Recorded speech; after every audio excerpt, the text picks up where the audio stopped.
अस्सलामु अलैकुम वरहमतुल्लाहि वबरकातुहू। अब्दुल करीम आज़ाद मुखातिब हूँ। आज आप दोस्तों की खिदमत में इंतहाई लाजवाब कुश्ता जस्त और इस कुश्ता जस्त से नौशंदर कायम किया जाएगा, जो कि ज़र्द कलर कदरे सुर्खी माइल नौशंदर कायम किया जाता है और बाद में इस नौशंदर कायम का रोगन बनाने का तरीका। तो इस मौजू पे आज बात करेंगे। सबसे पहले ये जस्त का सफ़ेद कुश्ता है, बिल्कुल बुराक सफ़ेद हो जाता है।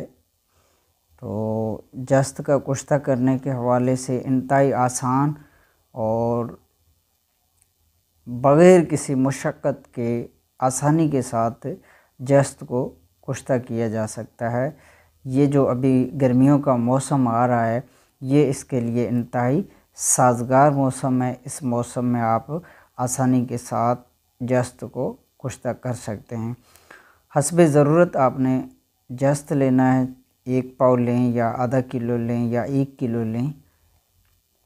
अमूमन 1 पाव भी बेहतर है, आधा किलो बना लें तो उससे बेहतर, और 1 किलो बना लें तो उससे भी मज़ीद ज़्यादा बेहतर रहेगा।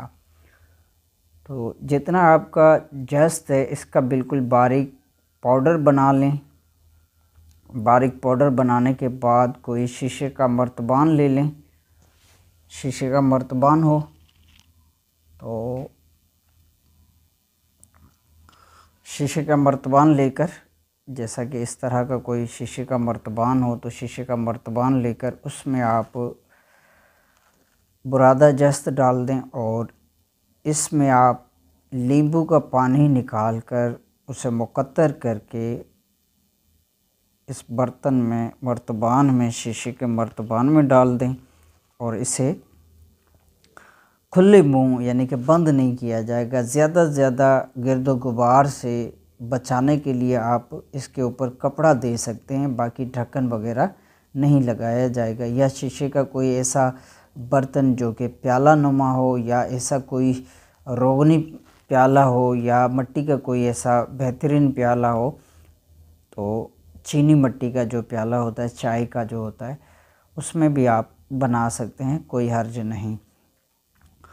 तो इस तरह बर्तन में आप मुतबादिल बर्तन में जस्त का बुरादा डालकर और उस पर मुकत्तर नींबू का पानी यानी कि फ़िल्टर किया हुआ नींबू का पानी डाल दें और इसे खुले मुंह बाहर धूप में रख दें और धूप में ही पड़ा रहे। जब देखें कि नींबू का पानी खुश्क हो गया है तो जदीद नया नींबू का पानी साफ़ करके यानी मुकत्तर करके वो दोबारा इसमें शामिल करें। यहाँ तक आपने बार बार नींबू का पानी डालना है कि ये जस्त जो है बिल्कुल पाउडर हो जाए।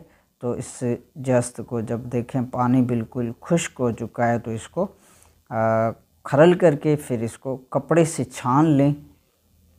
कपड़े से छानकर और इसे बतौर दाबू यानी कि दाब आप आधा नीचे किसी बर्तन में बिछाएं, उसके ऊपर आप हस्बे ज़रूरत नौशंदर ठेकरी जो कि जो ठेकरी टाइप होता है वो आप इसके ऊपर रखें और बाकी जो है जस्त का कुश्ता वो आप ऊपर देकर इसे अच्छी तरह दबा दें और आग के ऊपर इसे हल्की आग पर इसे, जैसा कि हम शंगरब बनाने की जो आग दिखाई गई है या फिर पारा अहमर रस सिंदूर पारे वाला बनाया कर दिखाया गया है, इतनी आग पर इसको कम अज़ कम 6 घंटे तक मुसलसल इसे आग पर रखें। अगर ज़्यादा आग देना चाहें तो 8 घंटे तक आप आग दे सकते हैं। वैसे अमूमन 6 घंटे 6.5 घंटे तक ये आग में तैयार हो जाता है, कायम हो जाता है। तो ये जब मुकर्ररा आग का वक्त पूरा हो तो यहाँ पर आप नौशंदर को निकाल लें। ये नौशंदर जो कि हम वीडियो में आपको दिखाते हैं, इस कलर में नौशंदर तैयार हो जाएगा। तो ये नौशंदर एक साइड इसकी तैयार होगी। अब इसको पलट कर दूसरी साइड इसी तरह 6-7 घंटे या 8 घंटे तक आप इसी तरह दोबारा दूसरी साइड पलट कर पका लें तो यहाँ पर आपका नौशंदर बिल्कुल कायमुल नार हो जाएगा और ऑरेंज कलर का बनता है, येलो जर्दी माइल यानी कि ऑरेंज कलर का ये सुर्खी टाइप नज़र आता है। तो इस तरह का ये नौशंदर कायमुल नार हो जाता है। इस तरह आप जितना चाहें, मर्ज़ी है आपकी,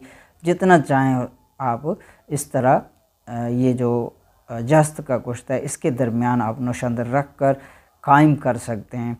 अब जितना भी आपका नौशंदर, मिसाल के तौर पर आपका नौशंदर 100 ग्राम कायम है तो इसको खरल करें और इसमें 100 ग्राम में 2 तोला बेज़ा का जो छिलका है, देसी मुर्गी के अंडे का जो छिलका है, कोशिश कीजिए वो छिलके अंडे के लेने हैं जिसमें से चूज़े निकल चुके हों। वो लेकर उनको झली जो अंदर होती है सफ़ेद, उससे साफ़ करके और इसे अच्छी तरह कूट लें। कूटने के बाद इसको इतना बारीक करें कि ये कपड़े से छन जाए आसानी के साथ। तो इस तरह कपड़े से छान लें। ये 2 तोला आपने जो छिलका होगा, अंडे का छिलका होगा, ये 2 तोला लेना है और इस नौशंदर में खरल कर देना है। अब 1 तोला दार चिकना लेना है, वो भी इसमें आप अच्छी तरह खरल कर लें। अब इसको रेत जंतर किसी कप में डालकर उसे गिल कर लें।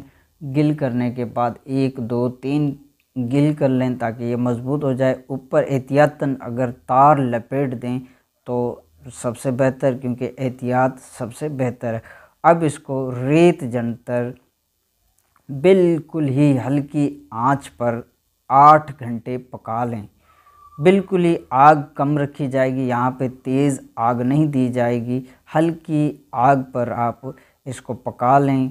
कमोबेश 8 घंटे तक इसको पका लें और यहाँ पर पकाकर जब निकालेंगे तो अमूमन पहली मर्तबा ये सुर्ख कलर में तेल हो जाता है, लेकिन जर्दी माइल तेल होता है, बिल्कुल गाढ़ा सुर्ख नहीं होता, जर्दी माइल ये तेल होता है। तो बसा औकात कमी पेशी रह जाए तो फिर इसी तरह कोई चीज़ इसमें शामिल नहीं करनी, दोबारा कप में ही बंद करके इसको दोबारा इसी तरह 6 से 8 घंटे पकाया जाता है। तो वैसे तो अमूमन ये पहली मर्तबा ही जब पकाया जाता है तो यहाँ पर ये तेल हो जाता है, और अगर कोई कमी पेशी रह जाए तो दूसरी मर्तबा भी पकाया जाता है तो यहाँ पर ये सारा का सारा तेल हो जाता है। कुछ मिकदार में इसमें ठोस रह जाता है, जिसे रात भर आप हवा में रखेंगे तो वो भी थोड़ा बहुत इसमें बाकी बच जाता है, जो वो भी तेल हो जाएगा। ये तेल बिल्कुल ही कायमुल नार होता है, इसमें किसी किस्म की कमी बेशी नहीं होती। तो ये नौशंदर का तेल, जस्त का कुश्ता और कायमुल नार नौशंदर करने के बाद नौशंदर का तेल इस तरह बनाया जाता है। अब साथी बतौर कीमिया में इससे जिस तरह अपनी अक्ल व फ़हम के मुताबिक चाहें काम ले सकते हैं। इस नौशंदर के तेल से कई तरह के कीमियावी काम लिए जा सकते हैं। इसमें वो तमाम ख़वास मौजूद हैं जो कि एक नौशंदर के तेल में, कायमुल नार तेल में ख़वास मौजूद होते हैं। तो अपनी अक्ल व फ़हम के मुताबिक इससे काम लिया जा सकता है। आपकी दुआओं का तालिब, अब्दुल करीम आज़ाद।